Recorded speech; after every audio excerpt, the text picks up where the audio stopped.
Her boobs look great. Right? She's not even wearing a bra. I mean, Hey, now you know. Get it, girl. Now you know. Yeah, so that's what I said. I really was enjoying the. I mean, her The boobs are difference in clearly that. bigger than Amber's. Yeah. Well, then, I mean... Pure boob man. I mean.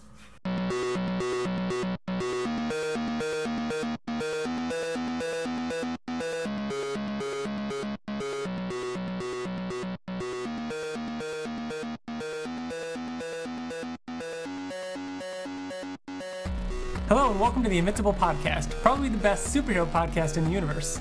I'm your host, Ryan, and joining me today is Liz. Hi, guys. And Brittany. Hi. We're back for another new reader episode. We're going to be talking all about Volume 3. That's Hardcover Ultimate Collection, Volume 3 for Invincible. That covers issues 26 to 35 for 25. those of you... 26 to 35. 25. What? I wrote down 25. What? 25. I'm wrong? Yeah. Crap. I'm wrong. That covers issues 25 to 35. Is it 25 to 35? Is that right? I think so, yeah. Okay. We took really good notes, so. Awesome. I know, I wrote like issue this, issue that. Nice. And so... No. What? I felt really bad for interrupting you. I'm so sorry. I No, didn't realize please I did. interrupt me. It's fine. I feel like almost every episode I'll say something wrong. I don't worry about it. So yeah, we're going to be going over those issues. We're recording this a little early because I'm getting married next weekend. Woo! So that's kind of cool. So I don't want to have to worry about planning this and Don't editing have to worry this. about getting married? No. Don't have to worry about doing all of this in the week that I'm getting married. So just in case anything crazy happens in the world of Invincible and we're not talking about it for some reason. So this episode will be going live, 2 weeks after the new issue discussion goes live, which I think it actually went live a couple days ago. So, all right. So I guess we're going to jump right into this. Before we jump into Volume 3, remember you can email us at theinvinciblepodcast@gmail.com. We've been getting awesome feedback on the new reader episodes. People seem to be liking these, so that's really cool. The play count on those seem to be a little bit higher than some of the other ones even, so that's awesome. I've always liked these. These are a fun way to kind of look back and remember all the things that have happened. It's even great for me, like I'm remembering things all over again, and that was kind of the point, just to kind of relive these issues. So email us, theinvinciblepodcast@gmail.com, and then Twitter is InvincibleCast. So here we go. We're going to jump right in. We're going to do things a little bit differently. Normally we go through it chronologically, but I think in order for us to kind of talk freely about the events that happened, we're going to kind of break it up into topics. So these are things that happened in Volume 3, issues 25 to 35. I think, why don't you want to start? Britt, you've got notes on issue 25.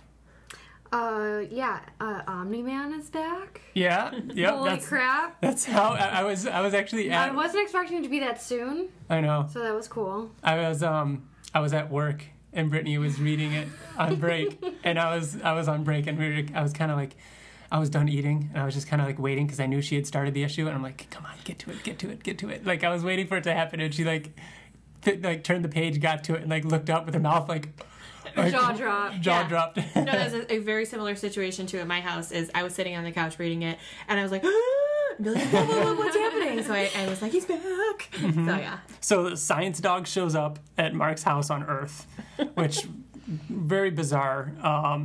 That's the superhero that Mark reads about in the comic books, and I think that issue even starts with him getting his comic books or something from the store. So it was a nice. I loved that comic book little stunt though, because I feel like that's how it goes. Like, make sure you have my comic books in the back so when you come in, and it's like no one even orders this anymore. It's so lame. Like it was a very typical comic book scene. Like he nailed it. So I thought that was really funny. Just like the last time we got to see like a comic book scene was him with the author of Science with the Dog. Panels. With the panels. Yep. Like I said, a lot of times when they show the comic books, like Mark reading comic books or going to the comic shop, there's they're poking fun at the comic book industry, and there's a lot of that in this. But it's so true. Mm-hmm. It's great. Mm-hmm. So Science Dog is actually a bug-looking alien that has come to Mark for help. and Mark sees this as an opportunity to go help an alien planet, and yeah, he defies Cecil for the first time. It was like a really big deal, a big moment for him of becoming like his own man. I felt like he grew up a lot in that moment. And he was adamant about doing it because this is the right thing to do. And Cecil's like, we don't know anything, and he lost communication with him because they got out of range, and it was just, he was on his own. I was so nervous the whole time. I was like, trap, just waiting for it to happen. And then when he saw his dad, I was like, I knew it. I was freaking out. So I was like, come on, what do you have to say, Nolan? Yeah. So what did you think of what he had to say? Like, how did all that went down? It's really hard for me. Number one, because I hate being wrong. So, like, I have all these... I mean, what woman doesn't? But, like, I have all these predictions in my head of, like... I believe you actually said in our first new reader issue discussion, you said that he was going to be the Joker to Mark's Batman. You know what I mean? He was going to become his arch enemy. Right? Like, so that I'm very, leery about this whole relationship. I don't believe him as far as I could throw him, and... So then when he starts talking about, like, more or less how much he's changed, he's grown, he made those choices for a reason. Like, I get it all, and I was kind of, like, trying to think of other things, too, like, oh, he made that choice to not kill Mark. Like, that was a huge choice. And did he make that choice because he knew he wanted to have some place to come back to? Like, he was choosing to abandon... I always say it wrong. The Viltrumite? Yeah, I always say Vilmitrolites or something weird, so I apologize. The V people. Maybe not. But anyway, so I was thinking, like, he's so smart to manipulate everybody around him. So I still, even though he's, like, showing all this remorse and growth and change, I don't believe him one bit. Yeah. I hate him. still. Once a cheater, always a cheater. I was just hoping, like, you flipped the page and it was just, like, Mark punching him in the face. Which I liked. Which he did. Yes, because he was like, I'm just checking. Yep, that was so smart. That was so smart. It was one of those things like, oh, duh, because when you see Nolan, you're like, oh my god, Nolan's back. You don't even think, oh wait, these aliens just, copied Science Dog. Yeah. I mean, they could probably copy Nolan, but... he was like, wait. Yeah. That scene was amazing though when he first sees his dad and on the very next issue when his fist clenched and the way the art is done in the paneling, and it's like it shows his fist clenched, then his fist clenched, and then they hug. Oh. I know. Exactly. That silence says it all. Like, it really does. Like, I felt that exact feeling, and like I said, I just didn't know whether to. I was happy, but I was, like, upset about it at the same time. Yeah. Such mixed feelings. And what you were saying, like. Once a cheater, always a cheater. I mean, he has a son. Now he's got a... I mean, that issue ended with him showing, like, opening the door and being like, oh, you have a brother. Yeah. Well, he did exactly what he was going to say. Mark, you're worthless. I can just make more spawn. Ta-da! Yeah, like, he did. I mean, and has he made more? And Mark, who knows? And Mark says, come back to Earth. Right? Like, one of the first things he says is, come back. You have to come back. And Nolan's like, I can't go back. After everything I've done there, I mean, I've moved on. Like, this is it. I'm done. Like, cold-hearted snake. Dick. But at the same time, he says he did change. Like, he says he realized what he had done, and he just wanted to be done with it and move on. But he needs help because the Viltrumites are coming to kill Nolan because he abandoned his post. Good. I still don't like him. Yeah. That poor mother. Oh, I know. So, we get 3 Viltrumites that show up. Nolan wants, Nolan gets alerted that they've arrived to the planet to kill him. Nolan wants Mark to take care of his wife, or, his baby mama. Wife, yeah. I feel like they're married. Yeah, they've chosen each other as I mean, life mates. Yeah, that species probably doesn't have for 9 marriage. months. Yeah, exactly. So he wants Mark to take, I forgot her name. Well, they never... Oh, her name? Yeah. Alessandra? Yeah. I wrote it down. Something like that. I wrote it in here, too, somewhere. Yeah, I did, too. Nolan wants him to take... I wrote Omni-Man and Mark's little brother. Ew. That's stupid and fucking disgusting. Oh, why can't I remember? Andressa. I knew it was a name. Yeah. Yeah. So, But she was so nice. But I still hated her. I know it wasn't her fault. Mm-hmm. Mm-hmm. But and Billy's response was, well, she's still hot for a bug. She did have very perky boobs. I know, right? Really alluring eyes. But I liked too how he didn't have a name. He just kept calling him my brother, for a long time. So I thought that was, yeah. I mean, like, in their culture, they choose their own name and all that because they grow up so fast. And so Mark goes to the caves to protect them, and then this Viltrumite shows up, and Mark sucker punches him and flies away. But he's not fast enough. Yeah. And he learns that he needs to start exercising. Exactly. This is the first time where his dad was like, well, have you been exercising? Yeah. Oh, exercising? What? And do you remember, I remember you bringing this up, Liz, when Mark and his dad in Volume 1 are getting hot dogs or whatever, Nolan says something about your powers coming to their full potential. That's what he was referring to. The fact that, like, he's not strong enough yet, but he can get stronger. It's like a muscle. Yeah. That he can actually train to get faster and stronger. Right. And he doesn't know. And he gets his ass kicked. He gets his ass I thought that was kicked. a really intense moment with him flying away and then just seeing him gaining. A little bit, and then him telling her, like...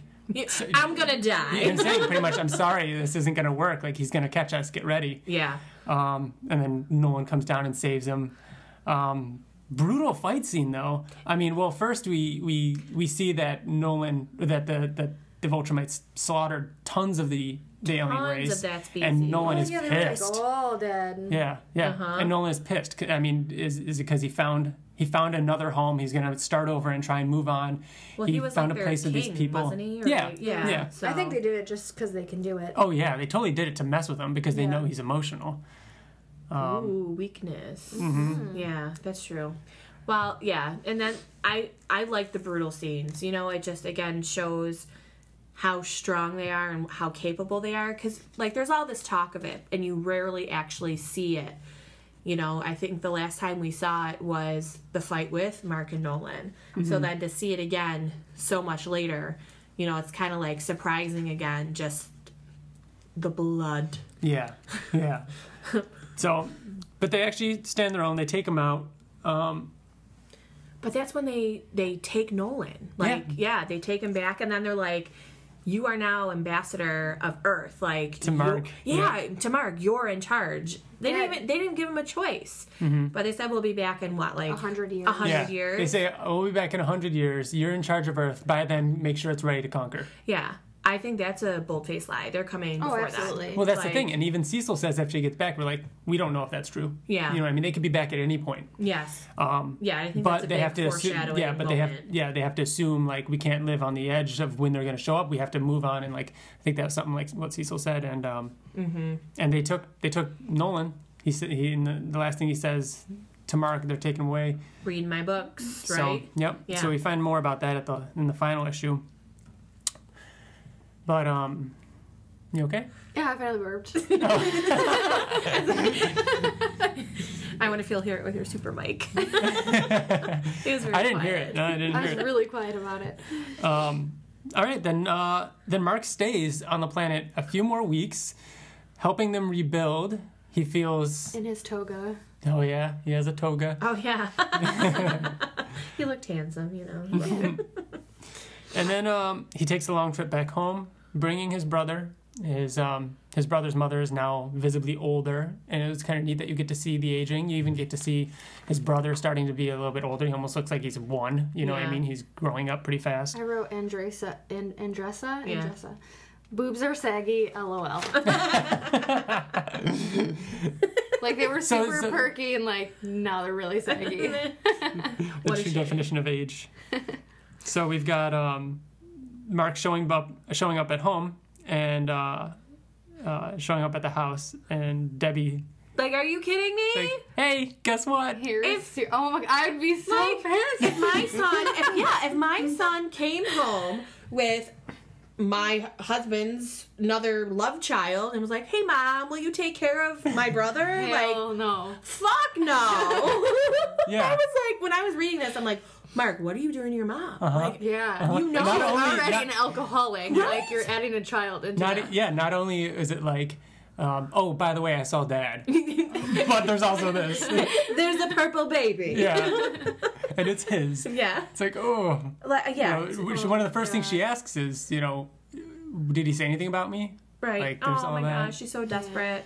Oh, my heart aches for her. Like I said, I predicted it early, and Nolan is setting himself up to come back at some point, and she's gonna take him back now that she's taking care of his other son, well, both of his kids.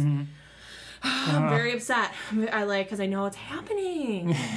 Okay, anyway, so he keeps going. And then he goes over to see Cecil, and they get in this big fight, all about disobeying him. And, and Mark's like, everything worked out. It's okay. It's fine. Now we actually have more information on all this stuff. And Cecil's just like, doesn't matter. You disobeyed me. It could have been a trap. It could have been wrong. And he flies off, and they're like kind of left with kind of a yeah. And I think sore Cecil spot. was so mad because didn't something else happen where there was a lot of superheroes fighting? Yeah. At that So moment? at that moment, we actually get to see. I think they fight. I actually brought this guy up in the last New Reader podcast, and I forgot his name. I think it's Omnipotus. I know. Yes. Yeah. I think it might be issue 27. Yes, it is. Yeah. 27. Because I wrote, Eve is back. Yay! Yep. Eve's back. Yay! Yeah, Omnipotus. This huge, it's like a Galactus kind of, enemy, and he's, shaper of worlds or whatever he calls himself. And it shows all these heroes show up, and the big guy in the center is Britt. That's Tech Jacket. Remember a while ago, I think it was last issue, we got to see Alan on Telestria, and there's this green frog-looking person on the council.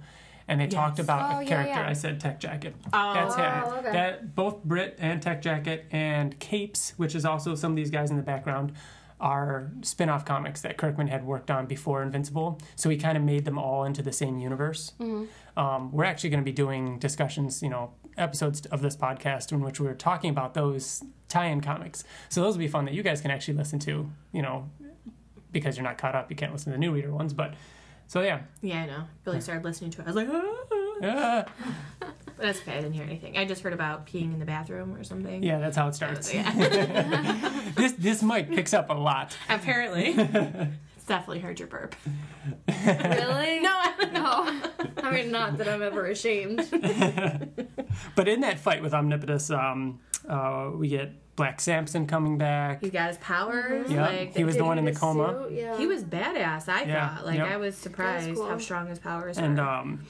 that funny moment of Monster Girl wrecking his suit, and then we get to see. I like when everything goes back to normal after they defeat Omnipotus, and they're all standing around, and Monster Girl says, "It's moments like this where you realize how silly we all look." Yeah. I like that a lot too. I'm kind of just poking fun. Yeah. The universe. But yeah, so Mark's back on Earth. He got into that fight with Cecil. And then, Debbie's taking care of the baby, who doesn't have a name yet. And then Mark goes to talk to Eve. Actually, right before Mark shows up, when Debbie is walking through the front door, she's on the phone with Eve. And she calls her Amber, much like I think I just did. But I thought that was a nice little, like play on like, the oops, love triangle. I keep getting you mixed up. I didn't even catch that. Yeah. She says, "Oh, I'm sorry, Eve. I called you Amber." She says something like that. Oh my god. And so Mark goes to Amber's apartment, and she's pissed. Well, naturally. He's been gone for months now, right? It was like Like 2 or 3 months that he's gone for. Yeah. And he's like, "Hey, this is what you signed up for. Now. It's not, Like this. Sorry, but this is kind of how it is." Not selling drugs, so it's cool. Yeah. And he kind of softens it over by saying, "Hey, let's go to Africa." Yeah. How can you say no? Mm-hmm.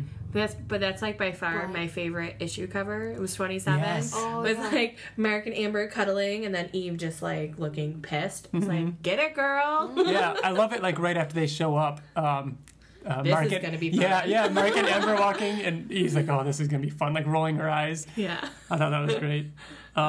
I loved everything like in Africa though. That's when I look back on this series. One of the parts I just really liked. It felt so like it was kind of feel good in a way. I mean, obviously it's the love triangle stuff, but it wasn't superheroes and destruction and blood and guts. It was a guy just like trying to talk to his friend about this girl and one of my favorite lines or conversations is when Mark and Eve are sitting on the roof, and you actually get a little bit of background on her powers, and she talks about like how she's making all this stuff now and she's learning more and she's able to do more. I mean, she made that whole house, she's making food, and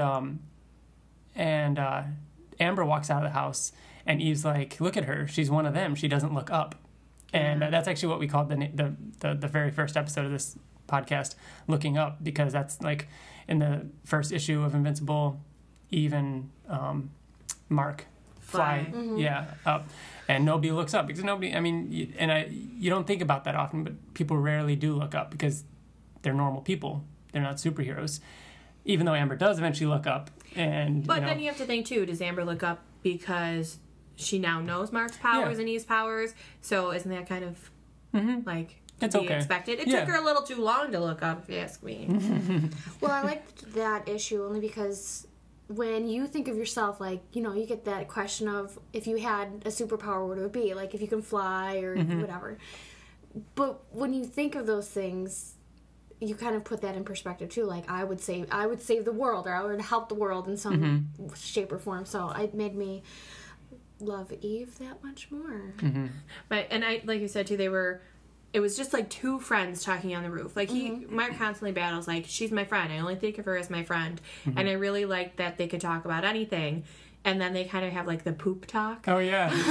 Like, where does all the extra stuff go? In the bathroom a couple times, several times, whatever it was. When Eve uses or has extra atoms, because not everything is equal atoms. She's like, I just go to the bathroom a few more times that day. Yeah. So I thought that was really funny, and she was comfortable enough to talk to her about that. You are not friends unless you have the poop conversation. That's right. Yes. So then there's a village in danger, and Mark flies Amber too fast. And that was another thing I really loved about this. This issue is great. Mark flies her too fast and she's out of breath and she can't breathe. Another thing you don't think of. If you can fly super fast and you do it with somebody who can't hold their breath or whatever, or isn't holding their breath at the time, she couldn't catch her breath, and that was a cool moment. And then when Mark comes back after saving the village, she punches him. He says, ouch. She's like, come on. Yeah, reflex. Let me make you feel better. Oh, yeah. It's just a doomed relationship. It's just, more signs of it. I never liked Amber. I try. I like Amber. I do. No, I do like Amber. I do like her too. She's really trying. Yeah, and she's a normal person. Exactly. It's a normal person in a world of superheroes. So you can kind of. I think she's gonna mess up though until. Tell somebody that didn't she her one friend. Yeah. Like jokingly. Oh yeah, she almost did. Yeah. And then Mark gets a phone call. Yeah. Oh, yeah. I think it's safe to say, to tell you guys that this is TJ's favorite issue. I believe it's 33. 32. At 32? Okay. I wrote poor Mark's mom. It should be anyway. Oh, no, it is 33. Really? Right. Yeah, it's 33. 33. All right, I wrote it wrong. Oh, no. My bad. You're right, 30. 32 is when he gets the phone call. Yes. Oh, okay. Yeah. So that's what it is. 32, gotcha. He gets the phone call at the end of it, and he flies to the house, and Angstrom's sitting there. Now, we haven't seen Angstrom since the end of last issue. I kind of forgot where he had that, like, vendetta. Yeah. Like, I didn't think... Like, I just assumed he would have been up in the... Well, because it's been a while since we, like, had seen Nolan, too. So I thought it was going to be a while. Like, okay, like, he's gone for a little while, maybe come back. So, same thing. I was kind of like, oh, shoot. Oh, no, see, like I said, 2 is building stuff, and now things are happening quick. Yeah. Things happen quick in this comic now. I even tried to read it slower because I liked everything that was happening, and I didn't want to read it all at once. I was like, okay, pace myself, but yeah. So anyway, Angstrom. Yeah. Crazy issue. The fight going to different dimensions. That was so cool. Yeah. Can I just say, I loved that. That was awesome. Mm-hmm. And I like that they played on the different comic universes, right? There was like Doc Ock, Spidey, Yeah, he goes Batman. he goes through a dimension and bumps into Doc Ock. And then it cuts to Angstrom and he's talking, and then the portal opens back up and he comes out on a web. Yeah. And then later he's talking to Batman and he says something like, so you're dressed like a bat and your name is... Never mind, I already had this conversation once today. Yeah, it was Spider-Man. Yeah. And yeah, I thought that was really funny. Now that adventure that he has in Spider-Man's dimension is actually a Marvel Comics team-up issue. Oh, cool. That TJ owns. I haven't picked my copy up yet, but I'll have to get it to both of you so you can read it, because it's kind of like what happens while he's there. Yeah. Because obviously he comes out on a web, so you know that Spider-Man is like bringing him back, or you think something might happen that so that's kind of cool. But yeah, he goes through all the different dimensions. He keeps trapping him in dimensions to like disorient him and weaken him. Meanwhile, he's messing with his mom, and he breaks her arm. That poor mother. Oh my gosh. It's like every issue. And that like just Angstrom's mentality, and when he says like he gets so upset at Debbie when she's like telling the baby brother, everything's going to be okay. He like loses it. How could you lie to him? You're such a liar. And I was like, of course you try to comfort in that situation, but he's so right. He's like, I could kill you in an instant. Like, how can you not realize how serious this is? So I really I liked that conversation. I thought it was really scary. Yeah. And I like anytime he brings up other dimensions. Like he says he hasn't encountered Oliver in any other dimension before. How strange. Yep. Doesn't he say something about Mark in other dimensions? What he's like in other dimensions? Yeah. Mm-hmm. And I know he's said he wants to go kill him in every single one anyway, or something along those lines. But I also liked how they shot him into the universe with zombies. Yeah. And I was like, oh, is this a play on Walking Dead? But I was like, but these zombies suck, so it's not. It is a little bit of that, yeah. Sorry, but they do. So yeah, then he ends up pushing Angstrom into another dimension and stranding him there with him, and he just goes to town. Loses it. Like I said, Mark destroying Angstrom, oh my god, and then I said he's becoming his father, like his worst fear. Yeah. Of not being able to control himself. Well, because Angstrom says, like, oh, he's stronger, he's augmented a little bit. So he's like, oh, okay, well, we can fight, fist to fist. And he just starts punching him, and he's angry, and he just can't stop punching him, and he just... But he was beating up his own mother. I would have done the same thing. Yeah.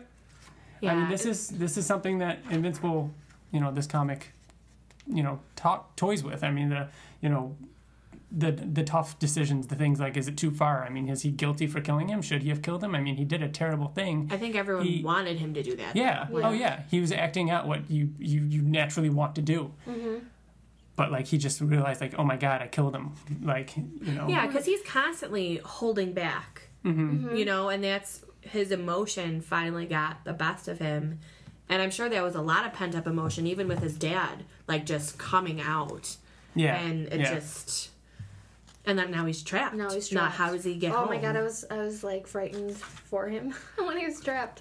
Right. And I'm thinking, like, how long is he going to be here? Yeah. How many issues are we going to, like, read about this? So I kind of liked that it answered it really quickly. And the team just kind of, like, came. I was like, oh, thank God. Mm-hmm. Like, something's happening. Yep. And that universe's Guardians of the Globe come back. So it's like, this was a little confusing at first. So...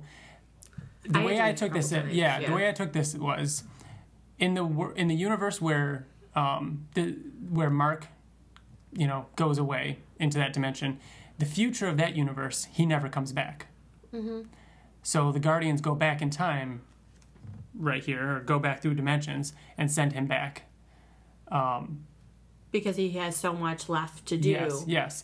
In his world. So these Guardians that go back never exist because he ends up going back. It's time travel and it's messy and it's never done right. Yeah. I mean, it's always... At first I was like, I thought it was the Guardians from his universe. Well, it is. Like, these are the Guardians from Mark's actual own universe. Yeah. if he were never to come back. If he were to never come back. So this is like looking at his future as if he weren't to come back. Yes. So this is the Eve that he left behind, and this is what she would grow up to be like. I mean, now that he's back, things could change. Yeah. But this is her saying, hey, when you left, you know, you destroyed me. Yeah. Like she's like, you have to tell me. No, she destroyed her hair. She did. Yeah. Well, yeah. Let's be honest. She makes a point to say you have to tell her anything. Tell her you hate her. Tell her you love her, but don't leave her hanging. Yeah. I loved that. Yeah. Just because I love Eve so much, and I think they should be together. Mm-hmm. I know. At that point too, I was just. I still feel so bad for Eve, and just like her weathered appearance. Yeah, she clearly looks desperate. Like she's like she knows what she's been through. But they're not supposed to mess with the past. Mm-hmm. Yeah, and Robot even says so. He's like, you know, hey. And that's when we first see Robot take off his helmet, and it's Rex. And I was confused. So that's our next topic. We're going to talk about Robot now. I was so lost, and I kept flipping through the pages and like, wait a second. I was like, did Robot die? Can he die? He's a machine. I don't know what's happening. Oh my god, I was so confused. So now let's back up a little bit, and we're going to talk about Robot in Volume 3. And so we get to see. This whole conversation starts with Monster Girl checking out Rexplode. Yes. Get it, girl. And this is not to mention this is also when Rexplode got cheated on. Yes, I was like, karma. That's right. But then it was like, ew, like duplicate with Immortal, like. She's a little too young for him. Yeah, whatever. But, you know, what I did want to mention, too, is Immortal says something about, you know, Kate keeps him young. He really hasn't had anyone since Grace. And I want to know who Grace is, because the fact that he name-dropped makes me feel like she's important or she's going to come back at some point. Mm-hmm. Yeah, so he talks to Black Samson, like, oh, everybody loved Grace, you know what I mean? And you kind of get that feeling like, when Black Samson and all of them knew her, she was probably an older woman. You know, he had lived with her, lived out her life, and he just keeps aging, and he keeps having... He's lived... You guys know he was Abraham Lincoln. He's been here for a while, yeah. So I wanted to know more about that situation, so I hope we get a little more backstory about him. And Robot says Phase 2 begins when... 1 second. I thought that was more near the end. When does he say? That's like when Monster Girls. That's like where they agree to go on a friend date. You're right. Sorry. Something. Yeah. So forget that. So after Rex gets cheated on, we get to see a little bit of the Maulers actually throughout all of this. I loved their whole banter. Like that was such comic relief for me. I mean, because that was like during the fighting with the Voltrumites. Like, I mean, the one is forcing the other one to be a slave, kind of because because it was the constant twin debate. They could never tell who was the original, but since the original had been in that explosion with Angstrom, they always knew. So then it didn't get fun, so he poisoned. Yeah, so the clone poisoned the original to make it look like he was the... like, so now they look identical again. Yes, exactly. So they don't have to bicker about who's the stronger, better one. Because it's no fun. Yeah, I love that. So now they're both clones, but now they have to argue about which one's the clone of the clone. Yes. And so they can continue to be... Now they can be perfect work partners once again. Exactly. And then they get recruited by Robot. Yeah. So Robot recruits them to help. Dun. Yeah, no, at this moment, when I see, like, because I was always, like, leery about Robot and his... I know, and I kept saying, I was like, oh my god, Liz is right. I know, as soon as it's like, you know, I have a job for you, I was like, I know it! But anyway, I mean, wrong, kind of, maybe, but it's okay. So we've got them helping him. There's this creature-looking guy in the tube, which we saw in Volume 2. And he needs the twins to clone a body, which we obviously know they're good at, as evidenced by the poisoning and recloning and everything like that. We got to see that firsthand. And he chooses to clone Rex. And I didn't know why until later. Yep. You know? Yeah, you don't know why. Like, exactly. You don't know until he takes off his helmet in the future. Yeah. And she says, shut up, Rex. Eve says, shut up, Rex. Yeah. But so he, you know... He's cloned Rex, and then and that's the same issue. We find out about the future robot being called Rex, and that creature that's in the tube transfers his consciousness, just like the Mulder twins do, you know, into this younger Rex body. And then he goes on to fight the Maulers with the bigger, and they smash Robot's head, and that's when you find out, like, really learn that Robot is just a robot. Yeah. He's an automaton or whatever they call it. Yeah, and that was the moment too, like, I thought it was awesome. I closed the book. I had to stop reading because I was like, this is awesome. Yeah, it was like, after he crushed the first robot, he's like, this is ridiculous. Bring on something more. And then as he's like, you fools, don't you realize I am Robot? I have all these machines that can fight you and kill you, whatever. Like, you don't realize who and what I am. And I was like, that was like, genius. Just the pure genius. I was like, this is awesome. Right? So, I had to take a moment just to be like, let it soak in. Yeah. And then we get a cool scene of Robot showing up at the Guardians headquarters and Cecil introducing young Rex to the rest of the team, and Rex is just completely confused. Duplicate? Did you do this? And then there's phase 2, which we find out is Robot asking, or Rex, pursuing. Yeah, Rex asking out Monster Girl, which goes to... I thought that was cute. Yeah, which explains a little bit about why he's trying to help her with her situation so much. And he chose a younger form of Rex because he knew that he knew that Monster Girl liked Rex's form. She found him attractive. It was appealing. And he wanted to be the same age as Monster Girl, so it wouldn't be weird for them to be together. Yeah. So all very smart, him and his genius. Yeah, we can't even begin to understand his genius. Like, there is going to be so much more. But I love that this. In the end, like, the last thing we know is, like, it's just to get the girl. Yeah, little schoolboy crush. Yeah. And so... it's more than just love, I admire you or something, Yeah, it was that. He was like, I forgot, he said that. He was like, it's not just me, trying to get with you. I mean, you're actually, someone I admire. Like, that was really cool. Yeah. And he actually wanted to date her. Like, he didn't, want to hook up with her. He just wanted to date her. I thought that was cool. Cute. Really cute.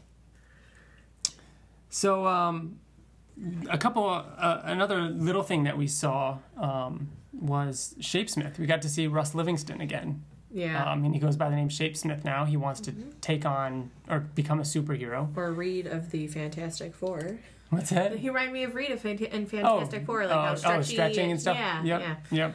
I thought it was kind of cool. The first time you see him fighting crime, he's taking on the shapes of the superheroes. Like, you actually see him as Invincible for a second like that, and then he's standing over all the criminals in his costume as an alien and says he's the Shapesmith. Actually, no, he actually looks like Russ Livingston still, and he has the mask on. Yeah. I like that too. Cool. And in that episode, there was... Or episode, Issue. I do it all the time. There was, like, a little person that looked like RoboCop.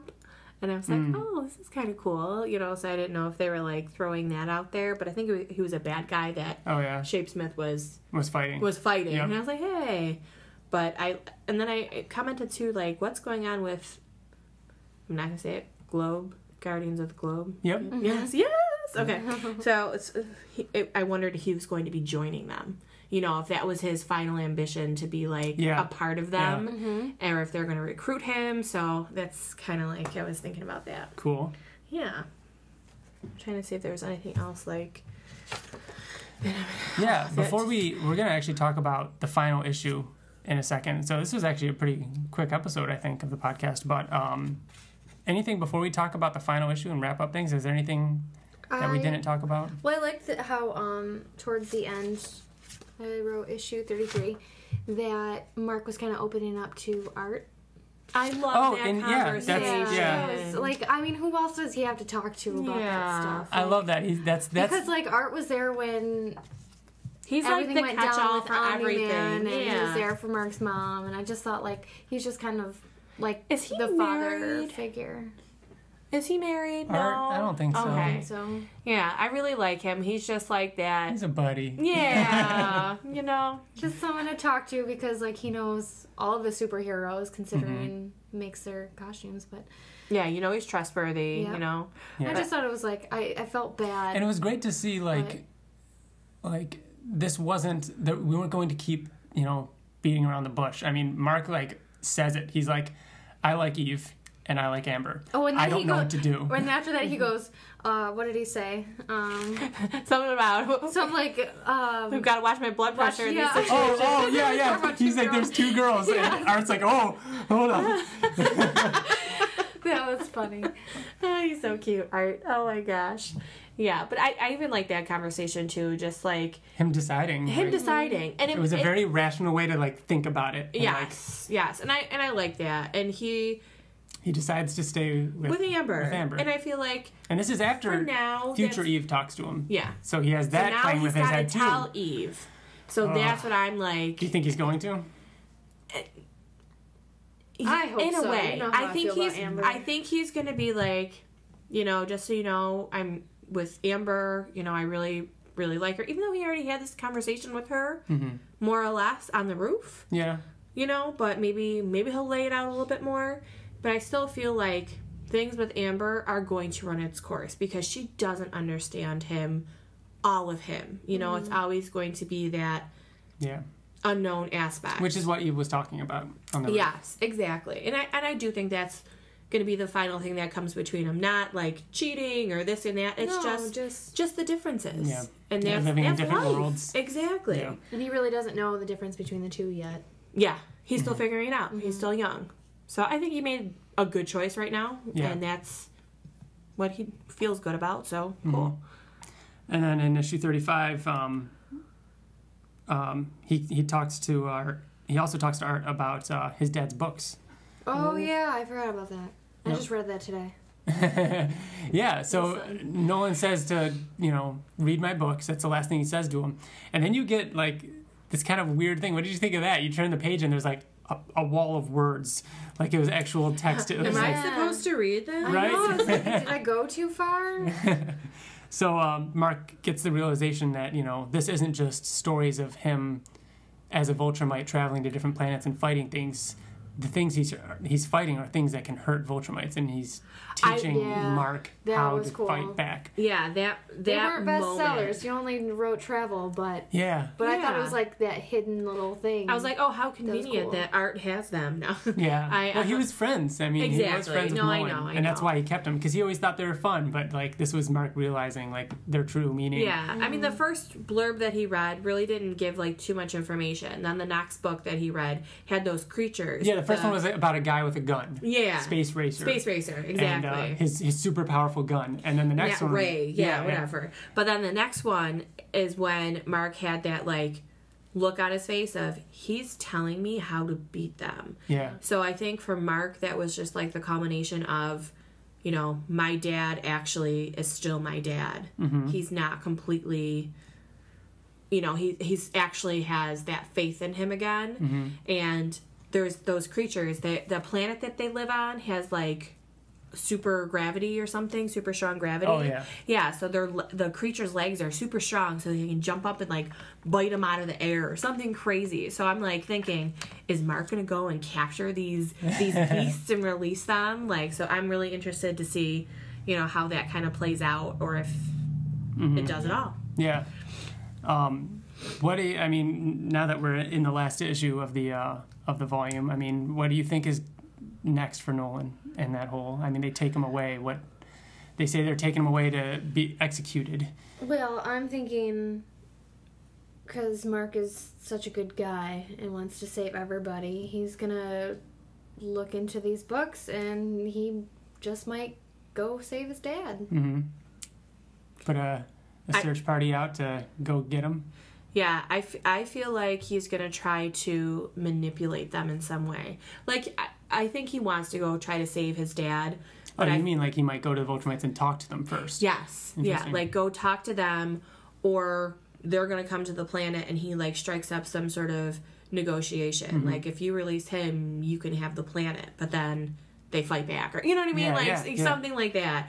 So I just feel like there's going to be some sort of conversation versus just like a search and rescue kind of thing, but I don't know. Yeah. Of course we want Mark to save the day. Go save your dad. The other thing that we passed over when talking about the final issue and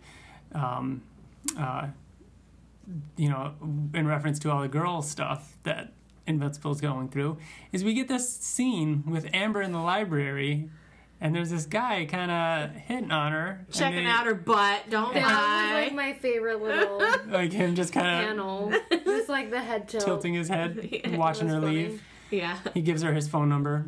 So things are shaky. Again, that's another foreshadowing of, she knows, but seems kind of oblivious to it. Yeah. But yeah, she knows exactly. She knows. Yeah. And she's a blonde-haired, blue-eyed girl. Hey, Brittany. And then there's also some Oliver. We get to see, his name's Oliver. And I was like, is this why TJ named his cats Grayson and Oliver? But then I was like, Grayson's from Batman, right? Like, yeah, but right? I mean, Oliver's last name's Grayson. Yeah, so that's why I was like, was it dual meaning, or did you do it on purpose? Okay. TJ naming his cats. This was like Oliver Company or something, which he also loves. Yeah. So there were a lot of reasons, but yes, like, Oliver Grayson. Now it makes sense. Mm-hmm. And he's got a tutor that Cecil set up with them, so she can work with them because his aging, like he's going to, age quicker, and he'll be, What do you think is happening with this? Like this storyline, where do you see this going? I feel like it's going to be like that brotherly bond, because that's the other thing I want to mention is William is such a little bitch. Like I am so annoyed with him and just done. Like every time it's like, the nagging girlfriend, if you will, like, oh fine, I guess you don't need to spend time with me. It's so annoying. I'm just like, go away. But anywho, so I think it's going to be a typical brother relationship where Mark teaches him maybe how to work his powers, how to get stronger. They're gonna fight together. I hope that's what happens with them. Oh jeez, now I'm getting upset thinking about other possibilities. But he also ages a little bit faster. Yeah. So maybe by the time Mark figures out how to really maybe get his dad back, it's going Oliver to be like old enough to where they can just go the in Grayson men are Oliver just gonna ages yeah. So that's what I like that. Yeah, that'd be cool. Mm-hmm. And the tutor said something too, like, "Oh, I've lived through worse, or I didn't like her. I've seen worse." I'm like, well, what else has she seen? She walked. Yeah, she like Debbie was like, "Oh, what do you know? What are you doing here?" And she like says everything. And she's like, "Oh, okay." Know it all. Yeah. Well, and then at the back of Volume 3, there's this other like little spin-off thing called The Pact, which was another comic, but Invincible kind of made an appearance in it, and there was the only thing worth noting in that is that Doc Seismic is back. It's a villain that Invincible fought in Volume 1 hardcover, and he was at Mount Rushmore, and he fell into the abyss. He can create seismic earthquakes and everything like that, and he fell into the abyss, and they're like, hey, thanks for saving us, Invincible. And Invincible kind of flew off and was like, hey, being a superhero is great. And then in that little side story at the end of that, after issue 35, you just find out that Doc Seismic is back and in prison, just because that might come up later. So that's all that's important in there. Otherwise, did you guys like Volume 3? Yeah, I mean, it was very... Yeah, well, I so enjoyed 2, so then I don't ever want to get like overexcited when reading something, because I was like, oh, I just really enjoyed the last one. But then after reading this one, it's like, ooh, now this one's my favorite. So I'm hoping that's like, his writing. Just keeps going. This one just kept going. Like each issue was just like Robot, mind-blowing. Angstrom, Amber and Eve. There's everything. Yeah, the Viltrumite fight. Yeah, near the end of every comic, you're like, oh, yeah, oh. Yep. So many mixed emotions. Well, awesome. I'm going to get you guys Volume 4, and you're going to have like a month and a half to read it because we're recording this one so early. So before we need to record the next one, you're going to have plenty of time to read that one and soak it in. But I think we're going to wrap it up then. Remember, thank you for listening. You can email us, tell us what you think. We are at theinvinciblepodcast@gmail.com if you'd like to email us. And the Twitter handle is InvincibleCast. Liz, thanks for joining me. Thank you. Brittany, thank you for joining me as well. And see you later. Bye. Bye.